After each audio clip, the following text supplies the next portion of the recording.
रमज़ान जैसे बाबरकत और मसरूफ़ महीने में हम अपने वक्त को कैसे बेहतर तरीके से इस्तेमाल कर सकते हैं।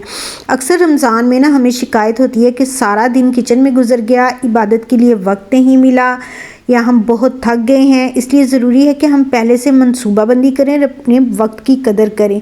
अस्सलाम वालेकुम, कैसे हैं जी आप सब लोग। उम्मीद है कि आप सब लोग ठीक ठाक होंगे, खुशबाश होंगे। अल्लाह ताला हमेशा आपको खुश रखें।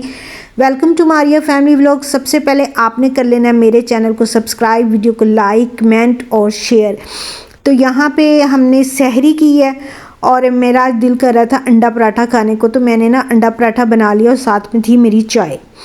उसके बाद हम गए थे सहरी करके, नमाज़ पढ़ने के बाद तो अब मैं उठी हूँ। तो उठने के बाद मैंने सबसे पहले घर की सफाई की है। सफाई करने के बाद मैं आ गई हूँ किचन में, और किचन में ना एक बड़ा सा गोभी का फूल मेरा इंतज़ार कर रहा था। और मैंने गोभी के फूल को जब काटा है ना, तो यकीन करें मुझे ऐसे लग रहा था मैं कोई बकरा हलाल कर रही हूँ। छुरी मेरी छोटी थी और फूल इतना बड़ा था ना, और आपको पता है वो पीछे से कितना सख्त होता है, तो वो ना आसानी से कट नहीं रहा था मेरे से। बहरहाल मैंने जैसे भी किसी लड़ाई लड़ुई करके ना इसको काट छाट लिया है।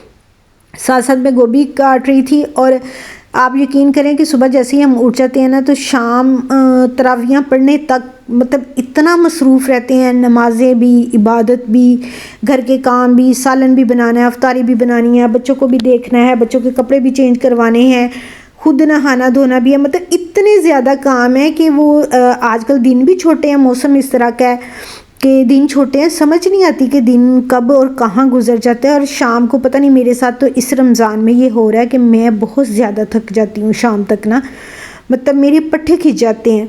लेकिन ये है कि हमने वक्त हर चीज़ के लिए निकालना है। घर वालों के लिए वक्त निकालना है, अफ्तारी के लिए निकालना है, इबादत के लिए निकालना है, खाना पीना। मेरे घर में 2 अफराद ऐसे हैं जिनका रोज़ा नहीं होता, तो उनके लिए भी मैंने वक्त निकालना होता है। उनको दोपहर का खाना, सुबह का नाश्ता टाइम से देना होता है। तो मेरा तो इस मतलब रमज़ान में ना कोई 3 टाइम का जो खाने का टाइम होता है ना, वो मेरा 6 टाइम का हो जाता है, क्योंकि बीच में सहरी भी आ जाती है, फिर अफ्तारी भी करनी है, अफ्तारी बनानी भी है। तो बाकी इबादत के लिए भी वक्त निकालना और ज़्यादा वक्त निकालना है, क्योंकि आगे पीछे हम मतलब जल्दी जल्दी भी नमाज़ पढ़ लेते हैं। तो यहाँ पे ये होता है कि ये रमज़ान है, तो इसमें ना हमने हर चीज़ का ख्याल रखना है। तो मैं सोच रही थी कि इस तरह सबको ये ना मसला बन रहा होगा कि रमज़ान में काम ज़्यादा है और वक्त की बचत कैसे करनी है, तो क्यों ना हम इसके लिए ना मनसूबाबंदी कर लें और इन सारी चीज़ों को ना पॉइंट्स में डिस्कस कर लें। तो मैं आपके लिए ना पॉइंट्स लेकर आई हूँ। सबसे पहले नंबर पे है नंबर 1, आप हर काम की ना पहले से मनसूबाबंदी कर लें। रमज़ान शुरू होने से पहले ही ना एक सादा सा प्लान बनाएं। सहरी, अफ्तारी, इबादत, आराम और घर के कामों का ना एक टाइम टेबल बना ले। जब हमें मतलब पता होता है कि कब क्या करना है, तो इससे भी ना हमारे वक्त की बचत हो जाती है, वक्त ज़ाया नहीं होता। या फिर अगर आप पहले से नहीं बना सकते, तो सुबह जब आप उठते हैं, सहरी कर लेते हैं, उस वक्त टाइम टेबल बना लें कि आज पूरे दिन में हमने इस हर चीज़ को कैसे मैनेज करना है और कौन से वक्त पर कौन सा काम करना है। तो इससे भी हमारे ना वक्त की बचत हो जाएगी। नंबर 2, सादा अफ्तारी और मतलब सादा अफ्तारी और सहरी रखें आप। इतना आप ना अफ्तारी और सहरी का सामान बनाएं। सहरी तो तकरीबन हमारी मतलब सिंपल ही होती है, ज़्यादा जो हम थकते हैं ना वो अफ्तारी के टाइम थकते हैं। तो अफ्तारी अपनी सादा कर लें, मतलब इतने ना खाने शाने बनाएं, इतने बनाएं कि जो मतलब ज़रूरी हैं वो चीज़ें बनाएं। एक सालन बना लें और साथ में आप चाट बना लें, या फिर एक दिन पकोड़े बना लें, मतलब एक आध चीज़ बना लें, तो उससे वक्त की भी बचत हो जाएगी और आप ना थकेंगे भी नहीं। नंबर 3, हफ्तावार मेन्यू तैयार करें आप।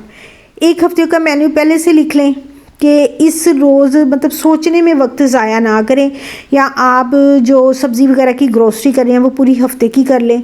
और आपको पता हो कि इस दिन मैंने ये बनाना है, इस दिन मैंने ये बनाना है और इस दिन मैंने ये बनाना है। तो इससे भी ना आपको बार बार बाज़ार भी नहीं जाना पड़ेगा और आपके ना वक्त की बचत हो जाएगी।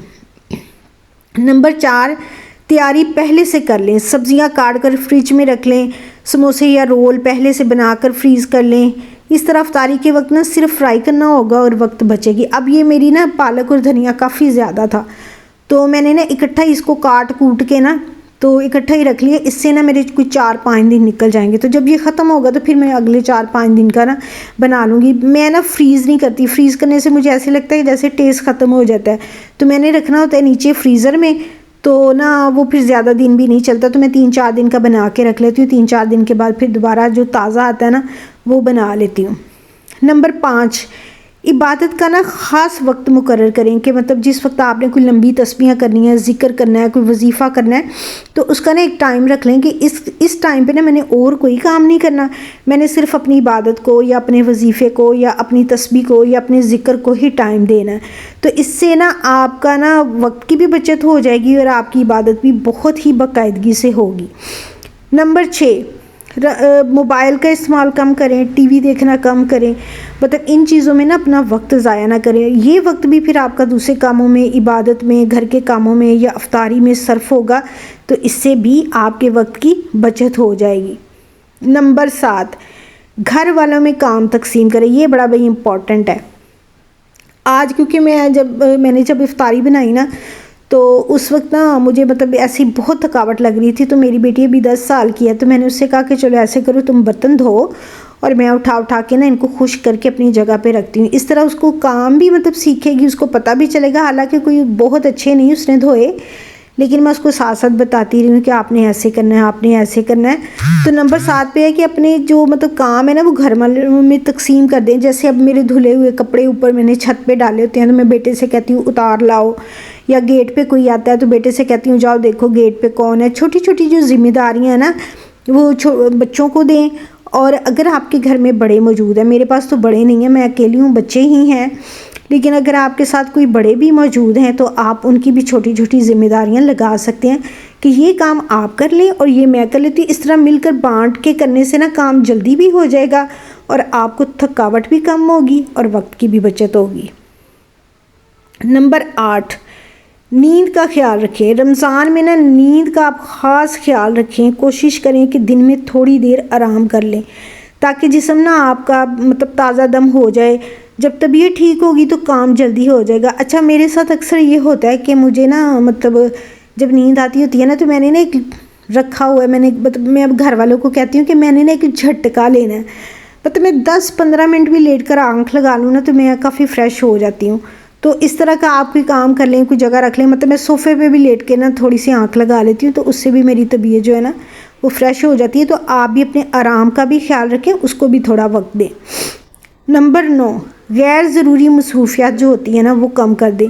रमज़ान में गैर ज़रूरी दावतें, लंबी गपशप या फजूल किस्म के काम जो है ना वो कम कर दें। शॉपिंग कोशिश करें कि आपकी ना रमज़ान से पहले हो जाए। ये महीना इबादत का होता है, इसलिए अपनी तरजीहात दुरुस्त करें और ज़्यादा से ज़्यादा इबादत पे अपना टाइम सर्व करें। क्या पता दोबारा हमें रमज़ान मिले या ना मिले। नंबर 10, दुआओं की ना फहरिस्त बना लें। अच्छा, ये भी एक बात है कि बाज़ औक़ात आप नमाज़ पढ़ रहे होते हैं, या तो आप दुआ बहुत जल्दी कर लेते हैं या आपको याद नहीं हो रहा होता कि आपने कौन सी दुआ करनी है। तो आप पहले से याद कर लेना, अपने जहन में बना लें, लिख लें कि मैंने ये दुआ करनी है या मैंने अल्लाह मियाँ से ये दुआ मांगनी है। नंबर 11, सुबह का वक्त कीमती है। फजर के बाद का वक्त बहुत बाबरकत होता है। इस वक्त को सोने में ज़ाया ना करें, कुरान की तिलावत या ज़िक्र में गुजारें। इससे दिन में भी आप पुरसुकून रहेंगे। लेकिन मैं तो सुबह के टाइम सो जाती हूँ, इसलिए कि फिर पूरा दिन मुझे सोने का ना मौका नहीं मिलता, तो मैं सुबह को सो लेती हूँ। लेकिन सुबह को जो टाइम होता है ना वो वाकई ही बहुत बाबरकत होता है, उसकी मिसाल नहीं है बाकी जितना पूरा दिन गुजरता है। नंबर 12, सिर्फ काम ही काम ना करें, अपने लिए 10-15 मिनट निकालें, थोड़ा आराम करें या खामोशी के साथ बैठकर अल्लाह को याद करें, या फिर आप ख़ुद को खुश और पुरसुकून रखें तो सारे काम ना आसान होने लगेंगे। डिप्रेशन ना लें, परेशानी ना रहें कि ये रह गया, वो रह गया, ये कैसे होगा, वो कैसे होगा। इस तरह करने से ना आपके काम ज़्यादा ख़राब होंगे। रमज़ान सिर्फ खाना पकाने का महीना नहीं है, मतलब ये अपने आप को ना बेहतर बनाने का भी महीना है। अगर हम थोड़ी सी प्लानिंग कर लें और फजूल कामों से बच जाएं तो आसानी के साथ ना वक्त भी बचा सकते हैं। और याद रखें कि वक्त अल्लाह की ना बहुत बड़ी नेमत है, इसको इबादत, दुआ और नेकी के कामों में लगाना चाहिए। अल्लाह ताला हमें रमज़ान के हर लम्हे की कदर करने की तौफीक अता फ़रमाए। तो ये थे वो पॉइंट्स जो मैंने आपको बताने थे, और मुझे लगता है कि मैंने इतने अच्छे तरीके से आपको बताए हैं कि अगर आप ये पूरी वीडियो मेरी देख लें या सुन लें तो आपको ये सारे पॉइंट्स बहुत अच्छी तरह समझ भी आ जाएंगे और आपको ये भी पता चल जाएगा कि आप लोगों ने अपने वक्त को कैसे बचाना है। वक्त बहुत कीमती है। वैसे तो मेरी माएँ, बहनें, बेटियाँ, जितने भी लोग मुझे देखने वाले हैं, सबको ही अंदाज़ा होता है कि उन्होंने अपने काम कैसे करने हैं, लेकिन ये थोड़े से पॉइंट्स थे जो मेरे जहन में थे। मैंने सोचा आप लोगों से शेयर कर दूंगी तो हो सकता है किसी तरीके से किसी ऐसे बंदे या बंदी की हेल्प हो जाए और वो इससे कोई फ़ायदा उठा सके। तो आप लोगों ने मेरी वीडियो पूरी देखनी है और मुझे अपना फीडबैक भी देना है कि आपको मेरी वीडियो कैसी लगी। तो यहाँ पे आज मैं बना रही हूँ चाट, और चाट में मैं डाल रही हूँ सिर्फ 2 फ्रूट, एक तो केला है और दूसरा सेब है। और मेरा जो चाट बनाने का तरीका है कि मैं ये दोनों बारीक बारीक काट लूँगी। उसके बाद मैंने इसमें थोड़ा सा चाट मसाला डालना है और थोड़ा सा मैंने डालना है मैंगो जूस, तो हमारी चाट हो जाएगी तैयार। तो अफ्तारी का टाइम अब नज़दीक ही है, तो मैं मतलब चाट अपनी कंप्लीट करने के बाद ही मैं जो फ्राइंग वाला काम है ना वो करूँगी। पकोड़े तो हमारी सिग्नेचर डिश है ना, वो तो हम रोज़ बनाते हैं, पकोड़े और चिप्स, क्योंकि बच्चे बड़े शौक़ से खाते हैं। तो आज चाट होगी, पकोड़े होंगे, समोसे होंगे, रोल होंगे, समोसियाँ होंगी। वो मैंने ना इकट्ठे बना के रखे हैं, सिर्फ मैंने ना फ्राई करने हैं। ये देखिए एक साइड पे मैंने पकोड़ों का मसाला बना के रखा हुआ है और इधर बन रही है मेरी चाट। तो ये मैंगो जूस मैंने मंगवाया हुआ था, ये मैंने डाला। ये ना आप लोगों ने डाल के ज़रूर देखना, इससे बड़ा अच्छा टेस्ट आता है। अफ्तारी हमारी हो गई है तैयार। तो कल मैं आपको नई वीडियो के साथ दोबारा मिलूँगी। आपने करना मेरे चैनल को सब्सक्राइब, वीडियो को लाइक, कमेंट और शेयर, और मुझे देना अपना फीडबैक ज़रूर।